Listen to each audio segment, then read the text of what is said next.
हर हर महादेव। स्वागत है सभी शिव भक्तों का शिव पुराण की इस पावन कथा में। तो चलिए शुरू करते हैं आज का अध्याय नंबर 11 रुद्र संहिता का, जिसका सार है शिव पूजन की विधि तथा उसका फल। ऋषि बोले, व्यास शिष्य महाभाग सूत जी, आपको नमस्कार है। आज आपने भगवान शिव की बड़ी अद्भुत एवं परम पावन कथा सुनाई है।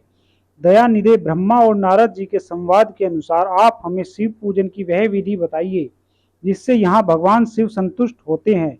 ब्राह्मण, क्षत्रिय, वैश्य और शूद्र सभी शिव की पूजा करते हैं। वह पूजन कैसे करना चाहिए? आपने व्यास जी के मुख से इस विषय को जिस प्रकार सुना हो वह बताइए। महर्षियों का वह कल्याणप्रद एवं श्रुति सम्मत वचन सुनकर सूत जी ने उन मुनियों के प्रश्न के अनुसार सब बातें प्रसन्नता पूर्वक बताई।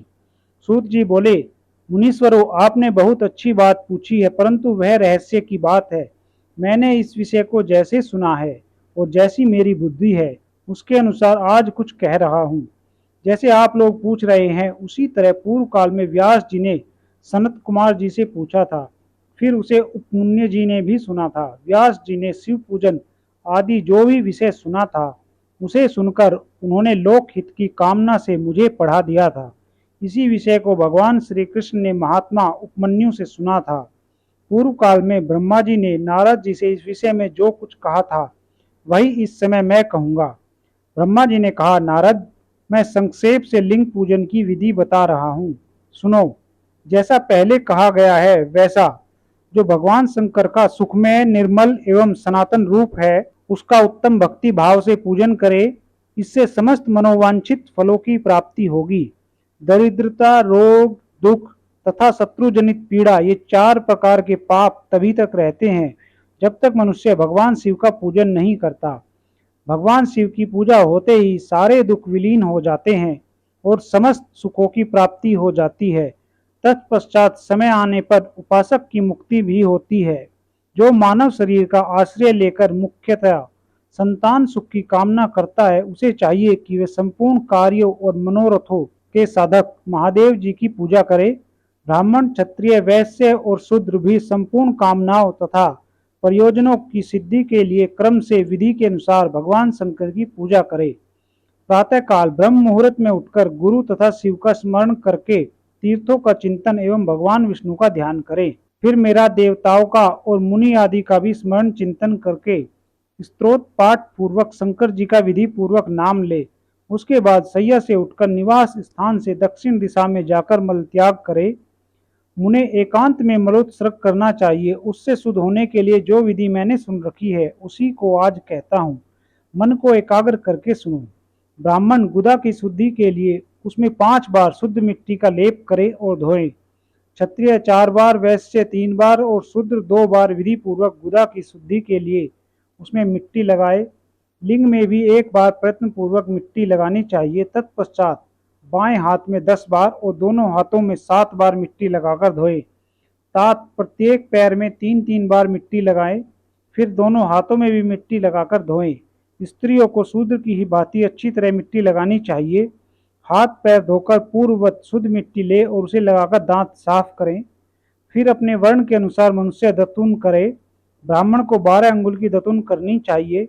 क्षत्रिय 11 अंगुल, वैश्य 10 अंगुल और शूद्र 9 अंगुल की दतुन करे। यह दतुन का मान बताया गया। मनुस्मृति के अनुसार काल दोष का विचार करके ही दतुन का करे या त्याग दे। तात, षष्ठी, प्रतिपदा, अमावस्या, नवमी, व्रत का दिन, सूर्यास्त का समय, रविवार तथा श्राद्ध दिवस ये दंत धावन के लिए वर्जित हैं। इनमें दंतवन नहीं करनी चाहिए। दंतवन के पश्चात तीर्थ अर्थात जलाशय आदि में जाकर विधि पूर्वक स्नान करना चाहिए। विशेष देश काल आने पर मंत्रोच्चारण पूर्वक स्नान करना उचित है। स्नान के पश्चात पहले आचमन करके वह धुला हुआ वस्त्र धारण करे। फिर सुंदर एकांत स्थल में बैठकर संध्या विधि का अनुष्ठान करे। यथा योग्य संध्या विधि का पालन करके पूजा का कार्य आरंभ करे। मन को सुस्थिर करके पूजा गृह में प्रवेश करे। वहां पूजन सामग्री लेकर सुंदर आसन पर बैठे। पहले न्यास आदि करके क्रमशः महादेव की पूजा करे। शिव की पूजा से पहले गणेश जी की, द्वारपालों की और दिक्पालों की भी भली भांति पूजा करके पीछे देवता के लिए पीठ स्थान की कल्पना करे अथवा अष्टदल कमल बनाकर पूजा द्रव्य के समीप बैठे और उस कमल पर ही भगवान शिव को समासीन करे। तत्पश्चात 3 आचमन करके पुनः दोनों हाथ धोकर 3 प्राणायाम करके मध्यम प्राणायाम अर्थात कुंभक करते समय त्रिनेत्रधारी भगवान शिव का इस प्रकार ध्यान करे।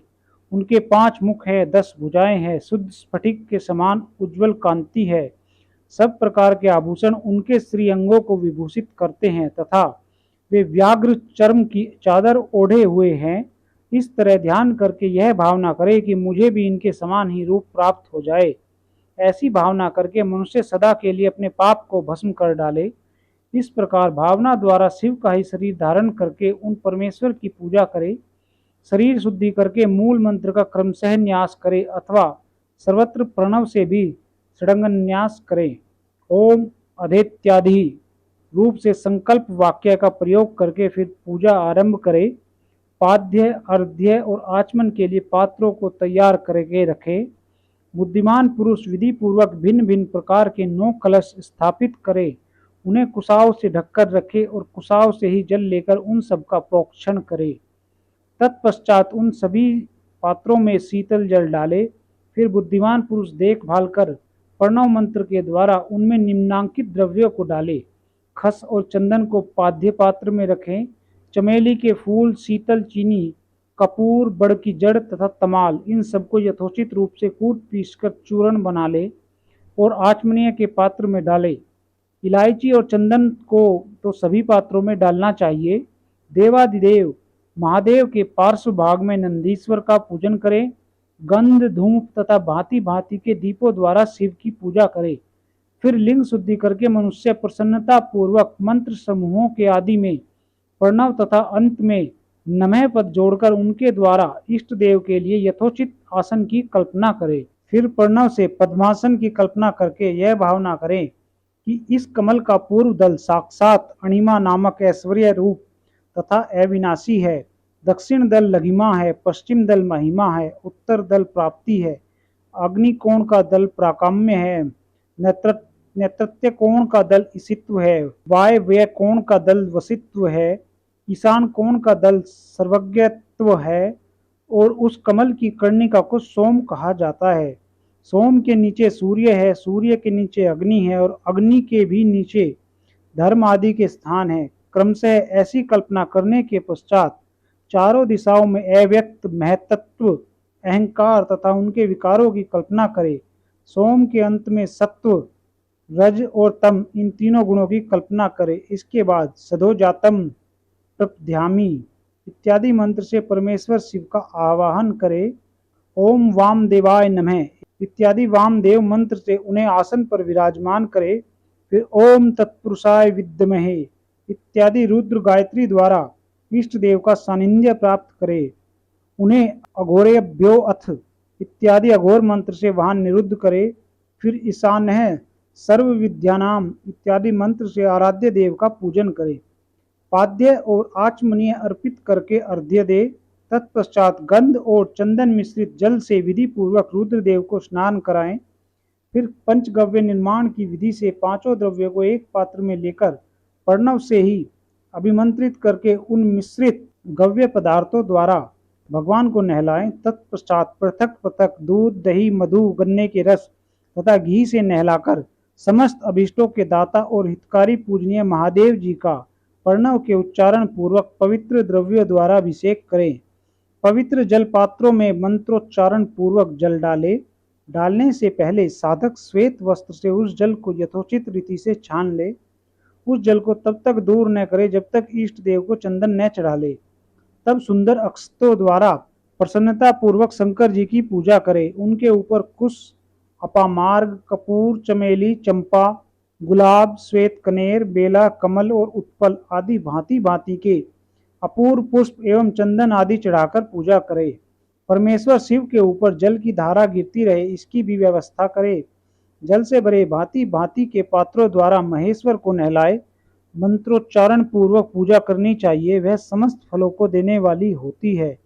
तात अब मैं तुम्हें समस्त मनोवांछित कामनाओं की सिद्धि के लिए उन पूजा संबंधी मंत्रों को भी संक्षेप से बता रहा हूँ, सावधानी के साथ सुनो। पावमान मंत्र से वाद्य में इत्यादि मंत्र से, रुद्र मंत्र तथा नील रुद्र मंत्र से, सुंदर एवं शुभ पुरुष सूक्त से, श्री सूक्त से, सुंदर अर्थव शीर्ष के मंत्र से, आ नो भद्रा इत्यादि शांति मंत्र से, शांति संबंधी दूसरे मंत्रों से, भारुड़ मंत्र और अरुण मंत्रों से, अर्थाभीष्ट भाम तथा देवव्रत शाम से, अभित्वाम इत्यादि रत्नतर शाम से, पुरुष सूक्त से, मृत्युंजय मंत्र से तथा पंचाक्षर मंत्र से पूजा करे। 1 सहस्त्र अथवा 101 जलधाराएं गिराने की व्यवस्था करे। यह सब वेद मार्ग से अथवा नाम मंत्रों से करना चाहिए। तदनंतर भगवान शंकर के ऊपर चंदन और फूल आदि चढ़ाएं। प्रणव से ही मुखवास आदि अर्पित करे। इसके बाद जो स्फटिक मणि के समान निर्मल निष्कल अविनाशी सर्वलोक कारण सर्वलोक में परम देव हैं, जो ब्रह्मा रुद्र इंद्र और विष्णु आदि देवताओं की भी दृष्टि में नहीं आते, वेद वेत्ता विद्वानों ने जिन्हें वेदांत में मन वाणी के अगोचर बताया है, जो आदि मध्य और अंत से रहित तथा समस्त रोगियों के लिए औषध रूप है, जिनकी शिव तत्व के नाम से ख्याति है तथा जो शिवलिंग के रूप में प्रतिष्ठित हैं, उन भगवान शिव का शिवलिंग के मस्तक पर प्रणव मंत्र से ही पूजन करे। धूप दीप नैवेद्य सुंदर तांबुल एवं सुरम्य आरती द्वारा यथोक्त विधि से पूजा करके स्तोत्रों तथा अन्य नाना प्रकार के मंत्रों द्वारा उन्हें नमस्कार करे। फिर अर्घ्य देकर भगवान के चरणों में फूल बिखेरे और साष्टांग प्रणाम करके देवेश्वर शिव की आराधना करे। फिर हाथ में फूल लेकर खड़ा हो जाए और दोनों हाथ जोड़कर निम्नांकित मंत्र से सर्वेश्वर शंकर की पुनः प्रार्थना करे। अज्ञानाधादि वा ज्ञानज्ज पपुंजादिकम मया कृतम तदस्तु सफलम कृपया तव शंकर। कल्याणकारी शिव, मैंने अनजान में अथवा जानबूझकर जो जप पूजा आदि सत्कर्म किए हों वे आपकी कृपा से सफल हों। इस प्रकार पढ़कर भगवान शिव के ऊपर प्रसन्नता पूर्वक फूल चढ़ाएं। स्वस्ति वाचन करके नाना प्रकार की आशी प्रार्थना करें।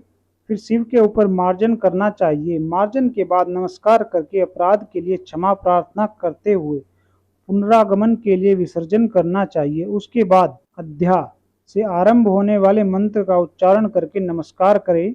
फिर संपूर्ण भाव से विभोर हो इस प्रकार प्रार्थना करें। शिवे भक्ति है, शिवे भक्ति है, शिवे भक्ति भरवे भवे, अन्यथा शरणम नास्ति त्वमेव शरणम मम। प्रत्येक जन्म में मेरी शिव में भक्ति हो, शिव में भक्ति हो, शिव में भक्ति हो। शिव के सिवा दूसरा कोई मुझे शरण देने वाला नहीं। महादेव आप ही मेरे लिए शरण दाता हैं। इस प्रकार प्रार्थना करके संपूर्ण सिद्धियों के दाता देवेश्वर शिव का पराभक्ति के द्वारा पूजन करे। विशेषतः गले की आवाज से भगवान को संतुष्ट करे। फिर सपरिवार नमस्कार करके अनुपम प्रसन्नता का अनुभव करते हुए समस्त लौकिक कार्य सुखपूर्वक करता रहे।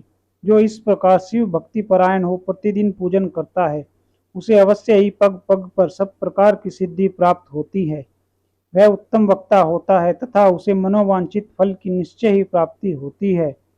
रोग दुख, दूसरों के निमित्त से होने वाला उद्वेग, कुटिलता तथा विष आदि के रूप में जो जो कष्ट उपस्थित होता है, उसे कल्याणकारी परम शिव अवश्य नष्ट कर देते हैं। उस उपासक का कल्याण होता है। भगवान शंकर की पूजा से उसमें अवश्य सद्गुणों की वृद्धि होती है। ठीक उसी तरह जैसे शुक्ल पक्ष में चंद्रमा बढ़ते हैं। मुनि श्रेष्ठ नारद, इस प्रकार मैंने शिव की पूजा का विधान बताया। अब तुम क्या सुनना चाहते हो? कौन सा प्रश्न पूछने वाले हो? इसी कथन के साथ अध्याय 11 समाप्त होता है। प्रेम से बोलिए हर हर महादेव।